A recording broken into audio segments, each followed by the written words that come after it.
Terima kasih pemirsa, Anda kembali menyaksikan Kominfo Newsroom. Pemirsa, dalam rangka meningkatkan investasi Jepang di Indonesia, Kedutaan Besar Republik Indonesia Tokyo bersama Bank Indonesia menggelar Forum Investasi dan Pameran Karya Kreatif Indonesia di Tokyo pada Rabu 5 Juni 2024. Dalam gelaran ini juga diadakan forum investasi yang mempertemukan sekitar 100 pebisnis Indonesia dan Jepang.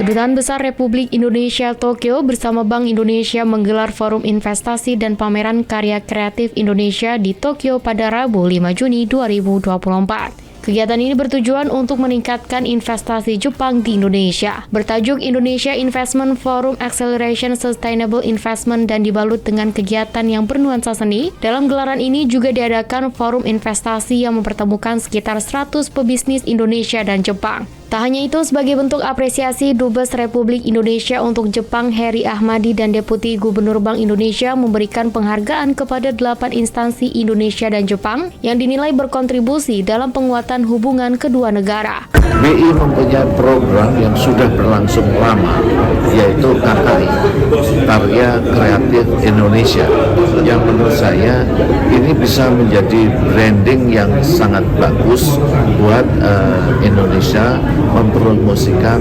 karya-karya kreatifnya. Dan pilihan tempatnya, oleh karena itu pilihan tempatnya juga kita adakan di Harajuku, karena kita tahu Harajuku merupakan pusat kreatifnya, terutama dalam bidang fashion untuk anak-anak muda Jepang itu. Untuk memperkuat rasa cinta kebudayaan terhadap tanah air, kegiatan ini juga menampilkan pameran budaya dan seni seperti gamelan Bali, tari jaipong, tari saman, hingga peragaan busana dengan iringan musik tradisional Sasando. UMKM Indonesia juga turut dipamerkan dalam kegiatan yang memiliki tujuan untuk meningkatkan minat investor di Indonesia tersebut. Kementerian Ketenagakerjaan Republik Indonesia berkomitmen meningkatkan kesejahteraan pekerja dan keberlangsungan usaha melalui pelindungan sosial yang inklusif dan berkelanjutan serta dialog sosial yang produktif. Bahasan itu disampaikan Menaker di Dewan International Labour Organization di Swiss. Menteri Ketenagakerjaan Ida Fauzia dalam pidato nasional menanggapi laporan Dirjen International Labour Organization tentang Toward a Renewed Social Contract di Jenewa, Swiss pada 5 Juni 2024, menyebutkan dalam menghadapi tantangan ketenagakerjaan yang terus berubah, Kementerian Ketenagakerjaan RI menegaskan komitmennya untuk meningkatkan kesejahteraan pekerja dan keberlangsungan usaha melalui pelindungan sosial yang inklusif dan berkelanjutan serta dialog sosial yang produktif. Komitmen tersebut berlaku bagi semua pekerja, termasuk perempuan, pemuda, dan penyandang disabilitas. Menaker juga menyoroti pentingnya dialog sosial sebagai dasar kontrak sosial, dikarenakan investasi dalam dialog sosial mampu memperkuat ketahanan pekerja dan lingkungan kerja yang sehat. Pemerintah Indonesia berkomitmen untuk menyeimbangkan pertumbuhan ekonomi dengan keadilan sosial dan kerja layak. Salah satunya investasi dalam pelatihan vokasi dan pendidikan menjadi prioritas untuk mempersiapkan pekerja menghadapi transformasi digital dan ekonomi hijau. Indonesia juga siap beradaptasi dengan tekanan global seperti ketegangan geopolitik, persaingan perdagangan, dan perubahan pasar kerja. Lastly, to ensure social security reform in Indonesia continue to provide access to comprehensive social protection for all workers in the country, covering almost 140 million workers. We believe that evaluating our policy coherence at all level is crucial to ensure that all members of our society and accorded equal opportunity to live in dignity and prosperity. Pemirsa, jelang Idul Adha 2024 yang tinggal 1 pekan lagi, Pertamina Patraniaga telah menyiapkan penambahan penyaluran gas LPG 3 kg sebanyak 11,4 juta tabung. Penambahan ditujukan untuk mengantisipasi kebutuhan LPG 3 kg saat Idul Adha berlangsung. PT Pertamina Patraniaga melalui Corporate Secretary Niaga Irto Ginting mengatakan untuk menjaga ketersediaan stok jelang Idul Adha dan libur akhir pekan panjang, Pertamina Patraniaga telah menambah pasokan LPG tabung 3 kg sebanyak 11,4 juta tabung.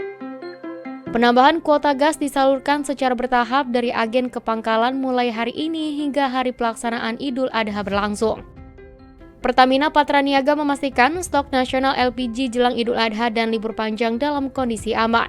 Pertamina Patraniaga juga menjamin ketersediaan bright gas di lapangan tercukupi memenuhi kebutuhan masyarakat. Irto mengimbau masyarakat untuk membeli LPG 3 kg di agen atau pangkalan resmi Pertamina untuk mendapatkan harga eceran tertinggi sesuai daerah domisili masing-masing.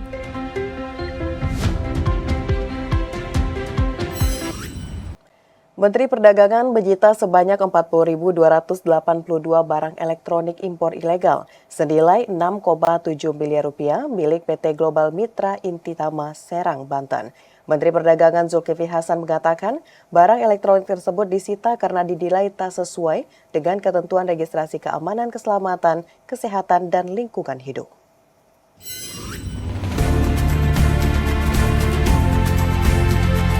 Menteri Perdagangan Zulkifli Hasan menyita 40.282 unit barang elektronik dalam inspeksinya ke area penampungan barang elektronik sitaan PT Global Mitra Intitama di Serang, Banten. Puluhan ribu barang elektronik tersebut terdiri dari 9 jenis dan ditaksir nilainya mencapai 6,7 miliar rupiah. 9 barang itu terdiri dari pengering rambut hingga pengeras suara. Barang-barang tersebut disita karena tidak memenuhi syarat SNI dan tidak memenuhi standar keamanan, keselamatan, kesehatan, dan lingkungan atau K3L. Mendak mengatakan barang-barang tersebut akan dimusnahkan. Pemusnahan produk mengacu pada Undang-Undang Nomor 32 tentang Peraturan Menteri Perdagangan Nomor 21 Tahun 2023. 40.282 pieces. 40.282 dengan nilai 6,7 miliar. Yang tidak memenuhi SNI, K3L, dan MKG, ya. Oleh karena itu ini harus kita tertibkan, ya. Sekarang misalnya Eropa, produk-produk Tiongkok nggak bisa masuk, kita ditolak. Nah, jangan sampai produk-produk itu membanjiri di tempat-tempat kita dengan cara-cara yang tidak tepat, tidak benar, apalagi melanggar ketentuan. Penindakan terhadap barang ilegal merupakan upaya pemerintah untuk melindungi industri dalam negeri. Pelaku usaha yang melakukan impor ilegal akan diberikan sanksi administrasi hingga sanksi tegas izin usaha dicabut. Pemirsa, sesaat lagi kami akan kembali dengan informasi lainnya. Tetaplah bersama kami.